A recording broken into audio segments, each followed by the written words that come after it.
Good afternoon, ladies and gentlemen. In today's video, we are going to be playing Void Gauntlet Live Staff AoE Healer. We currently have 30 seconds until the war starts, so I'm going to try to hurry this intro up. But here is the AoE Healer Live Staff today, and here is the Void Gauntlet healing build that we will be running. For the gear here, we do have a simple Mending Protection, Refreshing Evasion helmet. We are running pretty much full refreshing outside of that helmet there, but we are going to be trying refreshing in this build today just to see how well it can outperform or stand up to Refreshing Evasion. As for the gear here, like I said, Refreshing Evasion, Mending Protection, and then the other two pieces are Refreshing Keen Beacon, Refreshing Fortifying Sacred Ground, and then the last two are going to be Resilient and Refreshing. We do not need a ton of gear on this character to perform, especially on AoE Healer, where third perks really aren't mandatory, they are more for survival. Obviously, the less deaths you have, the more heals you do. A 3-perk healer can keep up with a 1-perk healer. Okay, we're going to toss our orb here, we're going to let this come back.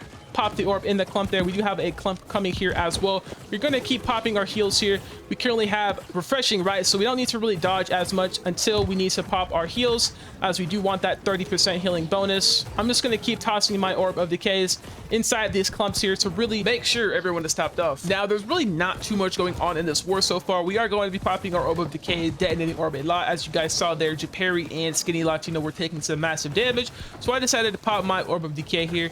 And the build that I'm running today is full refreshing, so our orb of decay is actually going to be coming up a lot sooner than it is compared to refreshing evasion. We see Inferno here tossing heals on the left side of the point, so we are actually going to directly go on top of the point here and toss our orb of decay just to make sure that every part of the point is completely healed.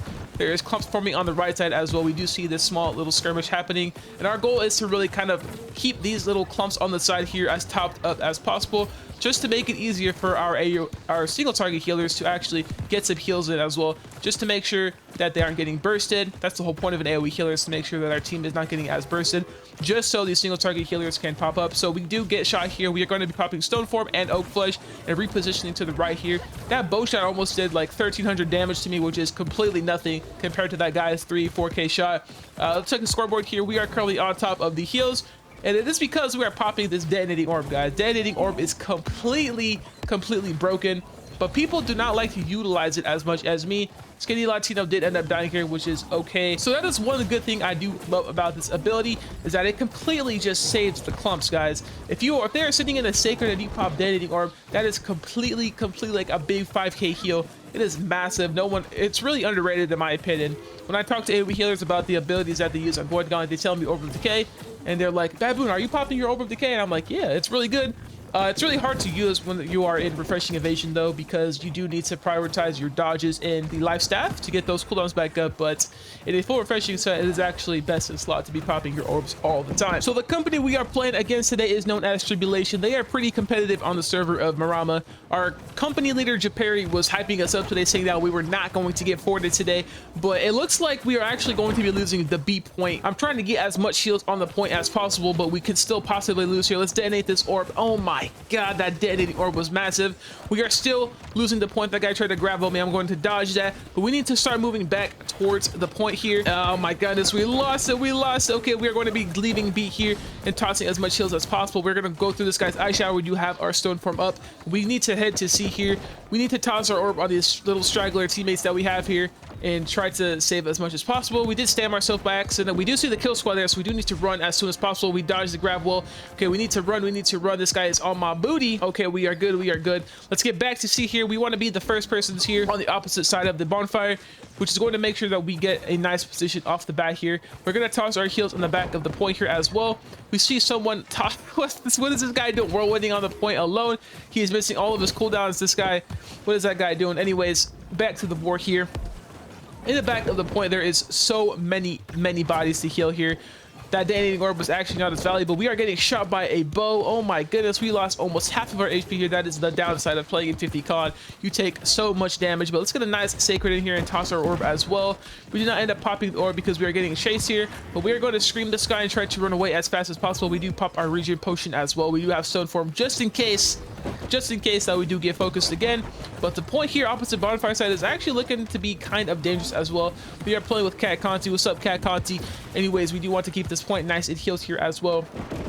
So as for positioning, we do see them going into the opposite bonfire side, but they're not really going too far out here. So if I do play a little further out in opposite bonfire side instead of closer, I will not be getting focused as much. Playing pretty far away as an AoE healer is actually sometimes beneficial, just like it is here. I'm going to pop Stoneform so I don't get reaps back in with these guys here. But as I was saying, playing far away as an AoE healer is very beneficial because our abilities aren't really focused on range, kind of like Divine's Embrace is. So it gives us more leeway to be a little more safer way in the back line, but sometimes it does have downsides as well because muskets and bows do have an easier time healing or seeing us. We do get hit by this gray, so we're going to try to run away and dodge. I don't know why I just did that. Oh my god, somebody heal me. Okay, thank you. I did not mean to go prone like that. Usually if you shift and you wait like a second and then you press the prone ability, you can just start flying like a dolphin diving in this game, which is cool. So we are going to be playing in the backside as well. The point is already 3/4 ticked, guys. We might lose this point in 24 minutes, which is insane. This is not what we expected in the war today. Japeri hyped us up. We said that we were not going to lose any points today, but Tribulation is actually coming out here nice and hot, ready to roll in this war today. It looks like we are going to lose the point here, so I'm actually going to start popping regen potions and moving back towards our forts. 23 minutes and 15 seconds in the war. It is going to be a battle of sustain here. Our company really decided that we needed to win outside of fort, but we did not make that happen. We got absolutely stomped in the 7 minutes of the beginning point phase of the war, which is really going to prove to us that we did not come to this army as strong as possible, which is fine. We learn from watching VODs, we learn from watching with each other, we learn from getting information and criticism from our peers who are extremely better than us, right? That is one thing I did very, very early on, is get tons of tips and helps and VOD reviews from people that I trusted and knew who are good players to really perform my skills here. So moving on to the war, this gate is very, very stuffed here, but I'm going to look around here to see what other gates here need healing. We do see Infernal wanting to heal B gate as well, so we are going to stick on A gate. C gate is really not being pressured as much, as well as the back gates as well. So we'll just kind of rotate from B to A here as well until C gate goes down. We might be able to heal C gate as well. Unfortunately, before the war, I did not join the war comms, which is a very bad mistake on my part, so I do not really know what side of the gate I am supposed to heal on. So we are going to just make sure that we are not overlapping the other AoE healers and make sure that our heals are going in a very useful spot there. So as you guys see there, we did detonate that orb. That was a pretty massive clump here. We might detonate another orb here, so let's toss our orb of decay out right now.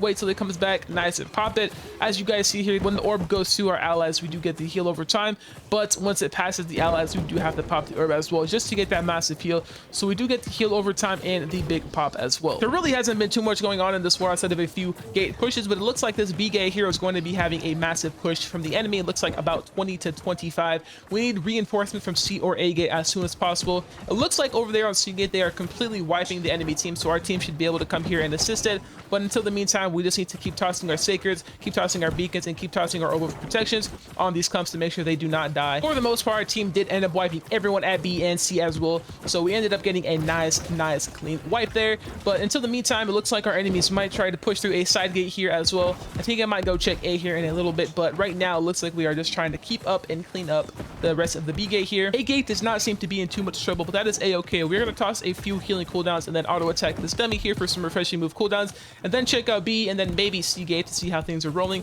But right now it looks like the enemies are going to push through C here. We have about one group, it looks like, over there on C, if I could barely see that, but let's heal this B gate here as well and then go check C gate to see what is popping over here. Looks like our one group got wiped, so we do have a few stragglers left in that group looking for some assistance here. That is one theme of this war so far that I have found out, is that C gate has been having a lot of trouble. Looks like that is one of the hardest gates for our team to control right now, and it might end up actually being one of the reasons we either lose this war or almost lose this war. But knowing this armor, I do think we are going to be just fine. With only 5 minutes and 22 seconds left in the war, there is really not much the enemy attack army can do. They have had some really good pushes throughout the war, but really it is going to set the stage that they cannot really push through these gates here. But it looks like right now their main priority is going to be A gate and maybe C gate too. Looks like they're going to do a side gate push here, so we're going to keep healing and attacking the dummies for the refreshing move stacks. We did end up popping that orb there for a massive heal. That is one cool thing that I would like to give you guys a tip on, is that if our allies get caught in a grab wall and we toss our orb out at the right time and it comes through our allies and then we pop the detonating orb, we can actually negate pretty much every single damage that the grab wall did and to kind of save our team from a burst as well. It looks like the enemy team is doing another push through B gate, and it actually looks quite successful at 3 minutes and 20 seconds in the war. this is going to be one of their final and last good pushes. The respawn timers are very high. They are about 1 minute at this point, but it looks like they are doing so much damage to our team. Oh my goodness. It looks like our tank is going to die. It looks like Japeri, Skinny Latino are taking massive damage. We need reinforcements as soon as possible. The enemies are taking the point. We have no one on the point to guard this. I might actually step up here myself with Stone Form and try to actually get some counter tick as well on this point here. Okay, we're going to pop Oak Flesh and Stone Form here as well. We are going to make sure that the bottom right is ticked, and we're going to toss Oblivion and Scream down to get that Putrefying Scream and Nullifying Oblivion to help our team there as soon as possible. But we do want to escape this point because we do see all the enemies trying to dive on this point. Okay, our team is actually nullifying this point here, and it looks like once again we have completely wiped the enemies. This is going to be Tribulation's last and most important push of the war here. It looks like they are coming in hot with about 20 to 30 players. It looks like coming in with respawns as well. The rest of our team is really nowhere to be seen here. We have a clump of maybe 5 to 10 players, but it looks like the rest of our team is at these side gates fighting maybe one group or maybe like a few stragglers. But it looks like we need just way more assistance here at the B gate. We're going to rotate towards the bottom right here. I mean top right, sorry, underneath these stairs so we don't get dove by the backline players. It looks like we are going to be completely fine here. We're going to toss Oblivions as well to make sure that some of our team gets buffs. There's really only 57 seconds left in the war, so we're going to try to pump as much as possible. We didn't have one single death this war, which is going to really prove that today we played very well. We did not die to any of the backline divers. We did a lot of good iframes just like that one. We did a lot of good surviving as well. GG's brothers and sisters, we have 39 seconds left in the war. We're going to toss as much Sacreds as possible. We're going to be aiming at the feet of the players with our Sacreds. We're going to be auto attacking this dummy as well, just to make sure that we get the max amount of cooldown reduction and healing abilities as well. Hopefully you guys enjoyed today's video. I'm trying to do this outro in the war, but if you guys enjoyed today's video, please don't forget to leave a like and subscription as well. It really does help the channel. We are almost at 500 subscribers. Man, that is crazy. That is crazy, man. Once we go over stats here, I just really wanted to say thank you once again. And if you guys are enjoying these tips and commentaries, please leave it down in the comments below to really show me what you guys enjoyed from these videos and if you got anything out of it. Let's see the scoreboard here. All right, ladies and gentlemen, here is the war scoreboard. Unfortunately, after the war, we ended up getting our scoreboard bugged. I don't know how that happened, but it usually happens. I forgot to reset my game. That is a-okay. Here is the healing. We ended up getting almost 4 million heals, and here is the deaths as well. We ended up getting 0 deaths, but we are going to just go through the slides here one by one, slowly showing you guys the performance of each of our players. If you guys want to stop and see who is where, then you guys can. But I really wanted to say one last time, thank you guys so much for watching today's video. If you guys have any suggestions on the next video, or really just want to see something else from my content, please leave it down in the comments below. I love making content for you guys, and I do have another guide coming as well about kill squad healing and single target healing. But before that, I'm going to upload a video on the 2 wars we just had on Castle Lucille against Boogaflu. They were amazing wars. We ended up winning both of them back to back. So Boogaflu, if you guys are watching this, I know you guys are a little down bad, but it is okay. You guys can bring it back to really show who you guys are in these wars moving forward. So once again, thank you guys so much for watching today's video, and peace, baby.